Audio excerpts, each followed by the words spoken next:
Assalamualaikum warahmatullahi wabarakatuh. Perkenalkan, nama saya Muhammad Iqaruddin Al-Haqi, NIM 311988. Saya Rizky Maulana, NIM 311980. Saya Iqbal Suhandi, NIM 311907. Nama saya Fatimah Zahra, NIM 311987. Kami dari kelompok 12 mata kuliah hadis tematik C akan membuat video mengenai wawancara terhadap Masjid Hijau atau Masjid Asri yang berada di area wilayah Pekalongan. Kami akan mewawancarai masjid yang berada di Kajen, yaitu Masjid Al-Muhtaram, sebagai bentuk penyelesaian tugas UTS mata kuliah hadis tematik. Sekarang kita sudah berada di depan Masjid Al-Muhtaram, tepatnya di Kajen, Kabupaten Pekalongan. Untuk selanjutnya, mari kita saksikan bersama video wawancara sebagai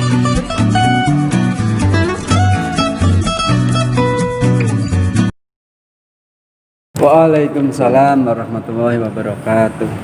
Alhamdulillah wa syukurillah wassalatu wassalamu ala rasulillah wa ala alihi wa sahbihi wa mawalah. La haula wa la quwata illa billah, amma ba'd. Yang kami hormati Bapak Supriyanto selaku Takmir Masjid Al-Muhtaram Kajen. Jadi kami di sini sebagai mahasiswa IAIN Pekalongan ingin mewawancarai beliau perihal Masjid Al-Muhtaram ini, mulai dari sejarah, kemudian hal-hal yang berkaitan dengan Masjid Al-Muhtaram ini. Hal ini untuk memenuhi tugas ulangan tengah semester dari mata kuliah hadis tematik yang diampu oleh Bapak Isroruddin Abdul Muqtafa. Langsung saja kami akan menanyakan kepada beliau. Pertanyaan pertama, siapa pendiri Masjid Al-Muhtaram ini, Pak? Pendiri Masjid Al-Muhtaram ini yaitu masyarakat Kabupaten Pekalongan umumnya ya. Memang karena biaya semua dari masyarakat, infak dimintai semua, tapi didukung penuh oleh Pemkab Kabupaten Pekalongan. Terus untuk tahun berdirinya masjid ini itu didirikan tahun berapa, Pak? tahun berdirinya pembangunan itu dimulai tahun 2000-an. 2000. Terus diresmikan tanggal 17 Ramadan. Tahun 2003. Tahun 2003. Oleh rencananya itu oleh Presiden RI yang waktu itu Bu Megawati ya. Tapi karena sesuatu hal jadi diresmikan oleh Menteri Agamanya secara simbolis di pendopo Kabupaten Pekalongan, sekaligus meresmikan pendopo. Oh, berarti berdirinya masjid ini berkaitan dengan adanya pendopo pendopo ya, bareng.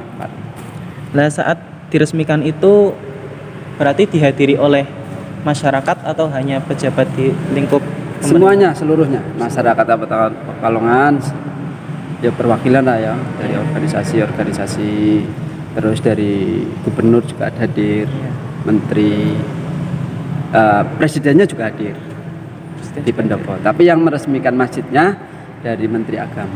Oh iya.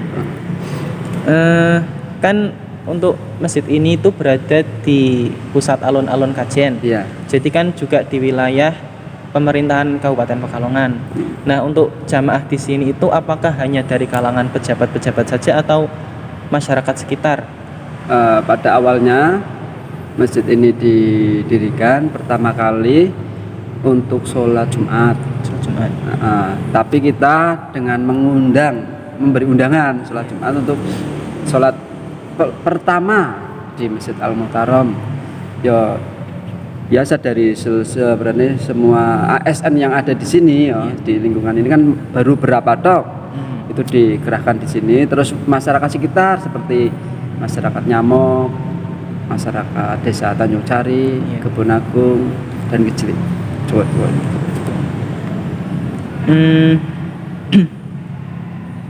Untuk desain bangunan di sini itu kan terkesan sangat bagus, Pak. Itu siapakah yang mendesain masjid ini? Nah, untuk desain Masjid Al-Muhtaram ini arsitekturnya saya kurang tahu. Iya. Tapi yang jelas itu sebelumnya dilombakan. Lah juara yang pertama, nah itu yang digunakan. Desain model masjid ini menggunakan model Masjid Timur Tengah dikombinasi dengan Masjid Jawa kuno. Terlihat dari yang Jawa kunonya dari apa nih? Atapnya itu ya. Lincip apa nih? Kayak gunungan lah, ya.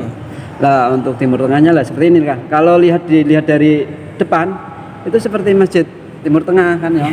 Banyak tiang-tiang, terus tidak ada yang namanya serambi. Kalau masjid kuno kan, masjid Jawa kan ada serambinya mestinya. Nah ini kan enggak, itu seperti.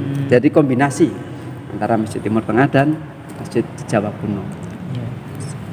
Kemudian untuk masjid seluas ini itu dapat menampung berapa jamaah, Pak? Untuk pertama yang dibangun adalah ruang utama ini. Iya. Ini 1.400 jamaah. 1.400. Itu bukan duduk tapi berdiri. Berdiri. Berarti kalau duduk bisa sampai 2.000-an. Kira-kira. Kalau duduk berarti berkurang 1.000 hari. Berkurang. Nah, separuh nih. Kalau berdiri kan mini-mini lah. Kalau berdiri kan bisa ya. 1.400 kurang lebih 1.400. Nah kalau untuk sholat jamaah sendiri yang 5 waktu itu biasanya sampai berapa shaf, Pak? Untuk sholat maghrib itu kalau berjamaah bareng ya sampai berarti 5 shaf. 5 shaf. 5 shaf. Itu kalau Tapi sepanjang sampai sholat isya itu ada sholat jamaah lagi. Ya biasanya dari musafir. Iya, kebanyakan. Tapi kalau untuk sholat jamaah Jumat sendiri itu sampai full, Pak? Full. Jadi pada awalnya ini ruang utama ini kurang, overload. Iya. Kemudian itu ditambah serambi selatan dan serambi utara itu ya. Iya. Dua buah. Ini saat ini sudah mentok yang paling belakang empet-empetan, guys. Mate perlu pelebaran lagi. Iya. Nah, untuk jajaran kepengurusan dan markot masjid itu melibatkan masyarakat atau hanya dari pejabat atau bagaimana, Pak, sistemnya? Ini untuk Masjid Al-Muhtaram ini ya, itu kan didukung oleh Pemda, Ya. terus diserahkan kepada masyarakat. Nah, masyarakat disuruh mengelola. Untuk dananya sendiri dari infak jamaah dan juga dari Pemda. Berarti semua pengurus dari masyarakat. Jadi Pemda itu tidak ikut, semuanya Berarti diserahkan memfasilitasi dan iya hanya memfasilitasi. Kemudian untuk imam dan muadzin sholat ini itu apakah setiap sholat 5 waktu digilir atau bagaimana, ada satu orang yang tetap? Iya, untuk sholat rawatibnya itu satu waktu, satu imam dan satu muadzin, jadi beda-beda. Jadi berarti imamnya ada 5 orang, muadzinnya juga ada 5 orang. Tapi untuk maghrib dan isya digabung jadi satu. Imamnya satu, muadzinnya juga satu. Tapi itu dari masyarakat juga? Itu semua masyarakat Kabupaten Pekalongan. Paling jauh itu orang Proto, imamnya. Kemudian ciri khas yang dimiliki oleh masjid ini, kan saya dengar-dengar ada itu, Pak, apa jenengnya? Al-Quran raksasa. Itu di sini emang. Iya.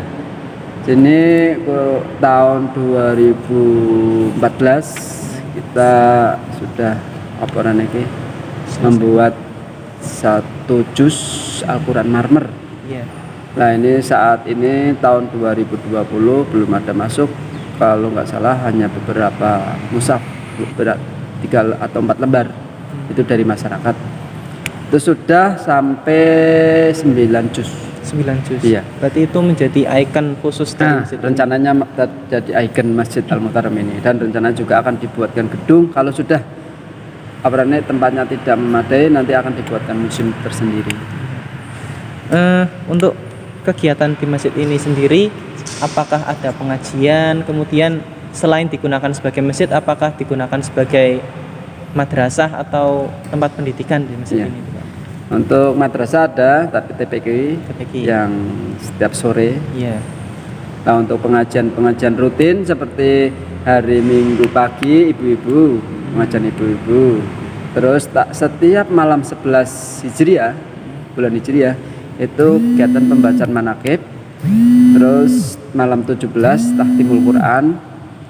Lah untuk bulan Ramadannya seperti biasa lah, seperti masjid-masjid yang lain. Ada darusan, ada takjilan, ada pengajian-pengajian setiap visi rawatib dan sebagainya. Seperti yang lain. Dan untuk bulan khusus Rabiul Awal itu diadakan pembacaan Maulid Berjanji selama 11 malam.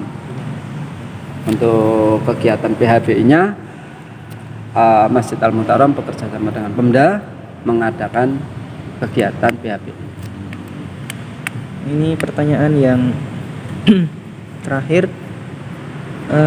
bagaimana, apakah ada, ini kan masjid ini kan sudah dibilang sangat mapan dan sangat bagus, Pak. Ya. Apakah kedepannya masih ada yang ingin dikembangkan untuk masjid ini, atau ada pelebaran atau dan sebagainya? Ya. Sesuai desain awal Masjid Al-Muhtaram ini nanti ada 4 menara. Saat ini kan baru 2 menara. Nah, itu nanti ditambah lagi 2 menara lagi, jadi jumlahnya ada 4 menara. Terus serambi itu nanti ditambah lagi, serambi utara dan serambi selatan ditambah satu lagi, satu lokal. Berarti utara 1 lokal, selatan 1 lokal. Rencananya seperti itu. Kalau memang jamaahnya semakin banyak, ya kita berarti Pemda dan pengurus masjid harus memikirkan ke depan. Cukup ya. Terima kasih Pak atas bincang-bincangnya mengenai Masjid Al-Muhtaram ini. Jadi dari kami cukup sekian dan terima kasih. Assalamualaikum warahmatullahi wabarakatuh. Sekian video dari kami. Kurang lebihnya mohon maaf dan terima kasih yang sudah menonton. Wassalamualaikum warahmatullahi wabarakatuh.